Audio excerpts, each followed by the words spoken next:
enfants de président sont souvent sous les feux des projecteurs pour tout leur dérapage. Cependant, il arrive que certains prennent leurs études à cœur et aient un bon parcours académique. Voici donc la sélection de 8 enfants de président qui ont eu un bon parcours académique. Mais avant que la vidéo ne commence, n'oublie pas de t'abonner et d'activer la cloche de notification pour ne surtout pas manquer nos prochaines vidéos. En numéro 8, on a Isabel dos Santos. Fille du président de la République d'Angola, José Eduardo dos Santos, elle est connue comme étant la femme la plus riche d'Afrique. Isabel dos Santos a une grande expérience. Après avoir obtenu son baccalauréat, elle fit des études supérieures à Londres où elle obtint son diplôme d'ingénieur en génie électrique et en gestion d'entreprise. C'est aussi cette formation rigoureuse qui justifie son succès dans l'entrepreneuriat. Elle démontre ainsi qu'on peut être fille de président, mais travailler durement pour gagner sa vie. En numéro 7, on a Ange Kagame, fille du président de la République du Rwanda, Paul Kagame. En août 2014, elle avait fait forte impression en posant aux côtés de son père et du couple Obama à la Maison-Blanche.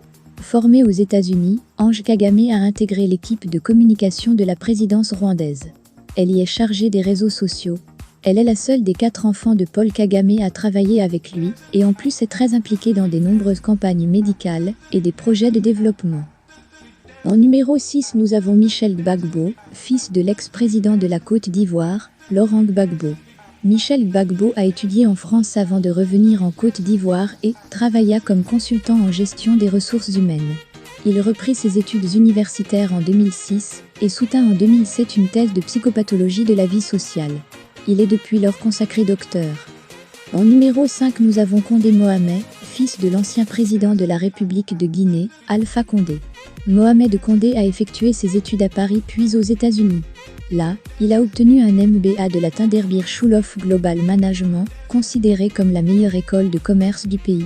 Ensuite, il a travaillé au sein de plusieurs multinationales, automobiles, industries pharmaceutiques, conseils, au Brésil tout d'abord, puis en Grande-Bretagne et aux États-Unis. Il occupe depuis quelques années le poste de conseiller de son père à la présidence de la République de Guinée-Conakry. En numéro 4, on a Karim Wade, fils de l'ex-président de la République du Sénégal, Abdoulaye Wade. Son père, Abdoulaye Wade, n'est plus président, mais cet homme démontre un parcours inspirant qu'il convient de relever. Après son baccalauréat dans l'établissement privé français Saint-Martin de France, Karim Wade entame ses études supérieures à l'université Paris 1 Panthéon-Sorbonne. Au terme d'une maîtrise en sciences de gestion, MSG, il prépare un DESS en ingénierie financière qu'il obtient en 1995, avec un mémoire intitulé Utilité et perspectives de développement du corporate governance en France. Il a ensuite travaillé dans plusieurs grandes entreprises, comme la Société de Banque Suisse, la Banque d'affaires du Bois-Arbure, une filiale d'UB. En numéro 3, nous avons Sikanizo Dlamini, fille du roi du Swaziland renommé Estiwani, Mswati. Sikanizo Dlamini est la princesse du Swaziland.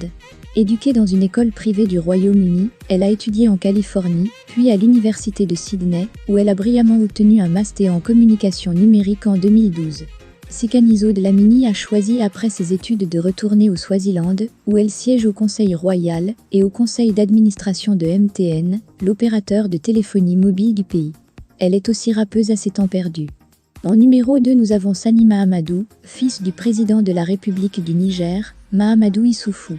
Âgé d'un peu plus de 30 ans, Sani Mahamadou Diaba est conseiller principal à la communication de la présidence nigérienne. Il convient de rappeler qu'il est diplômé de sciences politiques à Harvard, l'une des plus prestigieuses universités du monde. Il est aussi diplômé en nouvelles technologies de l'information et de la communication. En numéro 1, on a Malika Bongo Odimba, fille du président de la République du Gabon, Ali Bongo Odimba. Elle a effectué des études en relations internationales en France et a fait son lycée aux États-Unis. Elle a travaillé à l'UNESCO avant d'intégrer la fonction publique du Gabon, son pays. Après cette expérience, elle a été affectée à l'ONU, à Genève, pendant un an avant de décider de poser pour de bon ses valises au Gabon. Aujourd'hui, elle milite pour la cause sociale à travers ses associations Défis de femmes et Génération Plus. Merci d'avoir regardé la vidéo jusqu'à la fin. N'oubliez pas de laisser un commentaire au passage, de liker mais surtout de t'abonner pour ne surtout pas manquer nos prochaines vidéos.